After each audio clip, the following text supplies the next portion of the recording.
What's going on, everybody? I'm Josh with Greeley Volkswagen, and today I'm introducing the 2022 VW Golf GTI.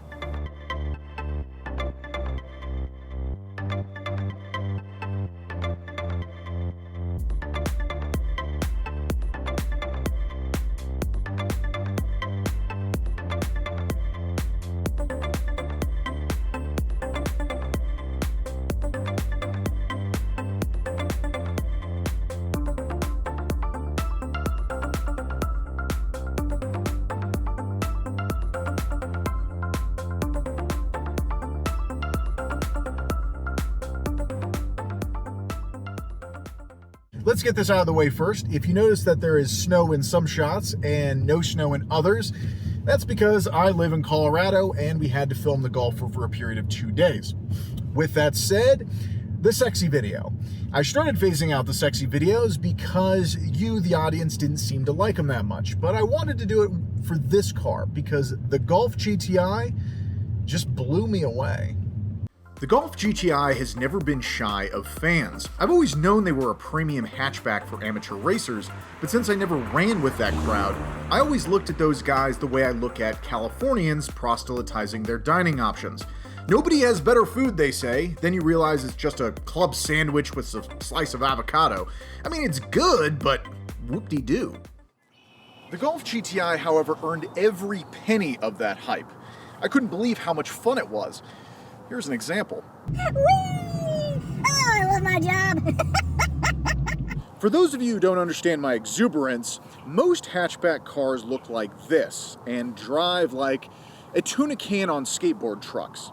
The Golf, though, is everything you would want in a small car. To start, it has a 2.0-liter TSI engine producing 241 horsepower and 273 foot-pounds of torque.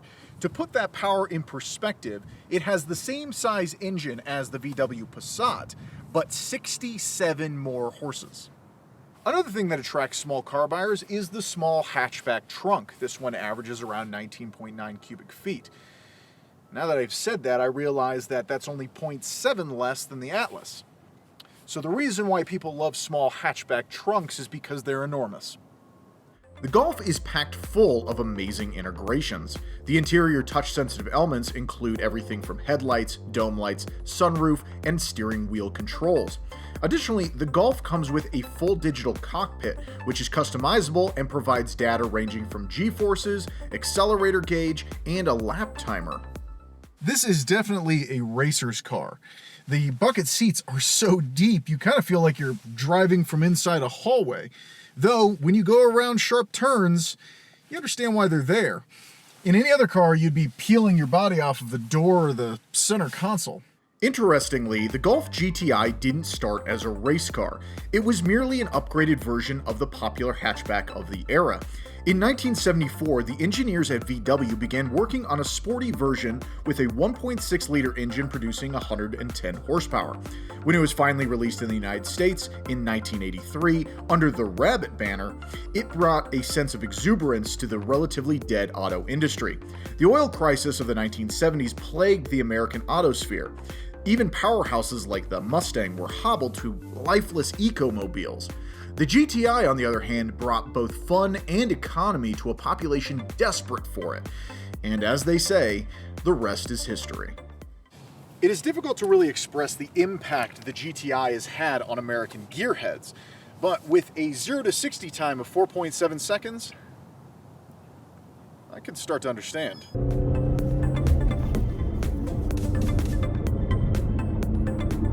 When you look at a Corvette or a Dodge Challenger, you know what they're for. But the Golf is such a contradiction. It looks so reserved, like the guy who stands against the wall at parties. But before you know it, he takes his glasses off and he's Superman. Put this thing in sport mode and you'll know what I mean. I believe I've hit home that the Golf GTI is a hot hatchback for drivers that love driving. But does it bring anything else to the table? Yes. To start, it has a 10-inch multimedia screen with motion control.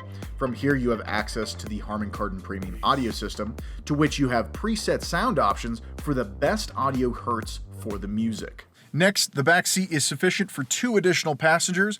If you're over 6 feet, it may be a little tight, but otherwise they're not bad. You also get 2 USB-C charging ports and an air vent. Remember the good old days where the driver would complain about being too hot and you'd complain about being too cold? Yeah, those days weren't good at all. Another cool feature about the Golf is shift assist. It will prompt you when to shift gears. The only downside, though, is that it notifies you around 2,000 RPM, like you're driving the 1975 version or something. It's probably more economical that way, but way more boring. Boring maybe, but safe definitely. It comes with VW's IQ Drive, which provides active safety protection, such as active blind spot monitor, rear traffic alert, front assist, emergency assist, and intelligent crash response system. Here's a safety feature you probably rarely hear about on new cars: VW's DCC adaptive chassis control and limited slip differential. They both make for better obstacle avoidance. Maneuverability is usually referred to things you do on the track, but in reality, it's on the highway that you want the peace of mind knowing that you won't spin out if you need to avoid an object in the road at 70 miles an hour. It is interesting that such a small, modest-looking car can cover so much ground. It is not only fun, but provides ample utility for daily use, and with a starting MSRP of $29,545, it is not unreasonably priced. The more and more I dive into the Golf GTI, the more I recognize how special it is.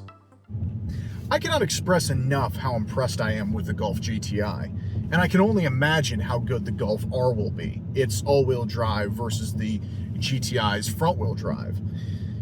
Does that mean that the GTI is perfect though? No, it averages only 28 miles to the gallon and its turning radius could be a little better. But you know what? I don't care. This is the best car I have ever driven. Sorry, Kia Stinger, but you are now number 2. Thank you for watching this 2022 VW Golf GTI walk-around video. Please be sure to like, share, and subscribe so that you don't miss out on any new videos. Also, check out Greeley Volkswagen in Greeley, Colorado, or go to GreeleyVolkswagen.com for an exemplary car buying experience.